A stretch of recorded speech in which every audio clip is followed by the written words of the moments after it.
It looks like the odds aren't in Smith's favor, as he just dropped in the world rankings. If you followed him during the 2022 season, you know how much effort he's put into trying to get that #1 spot. Turns out, he just fell down to number 3. There are several factors that have contributed to his decline, which we'll be discussing in the video. Without further ado, let's get started. First off, Cameron Smith drops to number 3 in the world rankings. As we just mentioned, Cameron had a major slide down in the world rankings. He had been ranked as the second best golfer just a few months ago. In fact, he was nearing the top spot, but now he's dropped to the 3rd position. This comes just a few weeks after joining the LIV Invitational Series. Well, it doesn't look that bad for him. After all, he's just won the PGA Tour of the Year award given to him by the PGA of America. Besides this, he managed to land a lucrative deal with the LIV Series, which is worth a reported $143 million.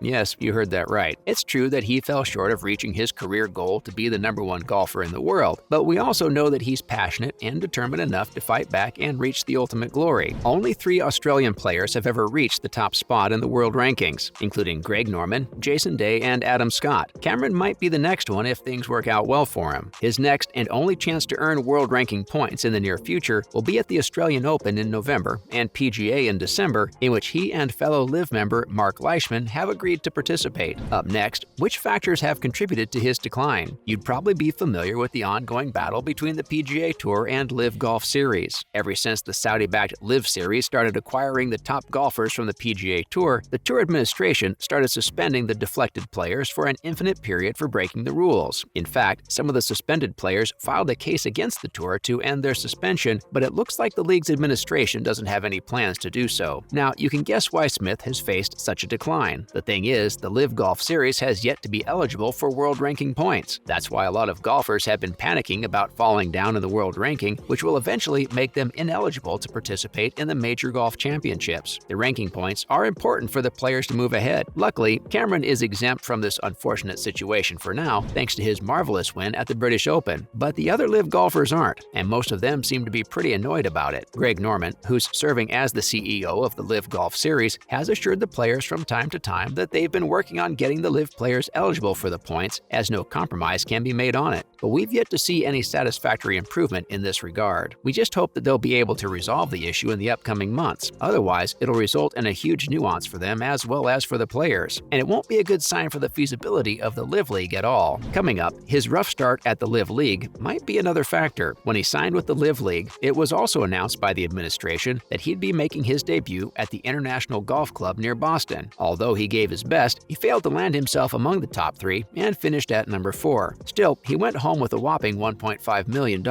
Despite all of this, it looks like this rough start might have also influenced his world ranking, but you can't deny that there's always a pressure of proving one's abilities in a completely different environment, and it seems like the immense pressure and the criticism for signing with LIV Golf might have got the best of him. If we look at his performance, he had a pretty good start in the first round with an impressive 64-foot record, including a 45-foot eagle kick, but the odds weren't in his favor on the second day, and it was due to his tee shot on the first hole smashing right into the trees, which was his second last hole for the final round. Dustin Johnson finished in first place, ahead of Joaquin Niemann and Anirban Lahiri. Last but not least, here's what he thinks about the lack of OWGR points for the LIV players. As more and more players continue to join the LIV Invitational Series, major problems will arise for the administration if they aren't awarded the world ranking points as soon as possible. This is due to the fact that players are eligible for the major tournaments based on these points. The longer LIV golfers go without receiving points, the lower they'll end up in the world ranking, and that isn't a good sign. Cameron Smith has finally spoken out about the situation. He was clearly disappointed and expressed regret about how the LIV circuit isn't currently receiving points for world ranking. He claims that they've 48 of the best golfers in the world in their squad, so it's unfair that they don't get any OWGR points. As we've mentioned that he's exempt from this situation for now, thanks to his win at the Players' Championship and British Open this year, he's still well aware of the fact that everything could change for him, given that there are 4 different governing bodies for each of the 4 major golfing championships. Let's talk about the other exciting news from the world of golf. First off, Greg Norman thinks that the LIV Golf and PGA Tour can coexist. LIV Golf has proven that it's no fluke with 3 successful events under its belt so far. The Saudi-backed circuit has surpassed expectations right away, which has raised even more questions about the future of professional golf. Still, everyone remains concerned about the fact that the PGA Tour and LIV Golf Series can ever coexist. At this point, we don't really have a clear-cut answer to this question, and probably won't have it for some time, because the situation situation where both of these circuits stand is both messy and unprecedented. Well, it looks like LIV CEO Greg Norman doesn't think this way. As both of these leagues have entirely different business models, he believes that it's quite easy for LIV Golf and the Tour to coexist. Recently, he sat for a tell-all interview in which he talked about how PGA administration thinks that everyone's working for them, but it's actually the opposite way. He thinks that the introduction of the LIV Series has caused a huge disruption for the Tour, as they weren't ready for a change because they've been controlling the golf scene for 53 years. He says that all the Tour administration needs to do is sit back and carefully understand the LIV Golf business model. In this way, both of the circuits can coexist. Otherwise, it'd be shameful. What's more, Bryson DeChambeau is thrilled to play with Donald Trump. The LIV Golf's Pro-Am event had a fair share of celebrities, and Donald Trump was one of them. Bryson DeChambeau was paired with the former president, and his excitement clearly had no bounds. In fact, he was pretty starstruck by him, and even said that his iron game is stronger than anyone and that he's a really good golfer. The event was held in New York City, and we won't deny that Trump did hit the ball well. Besides Trump and DeChambeau, Dustin Johnson was also among the big names who attended the event. He's been the ultimate star of the LIV Golf's first 3 events so far, as he's earned over $10 million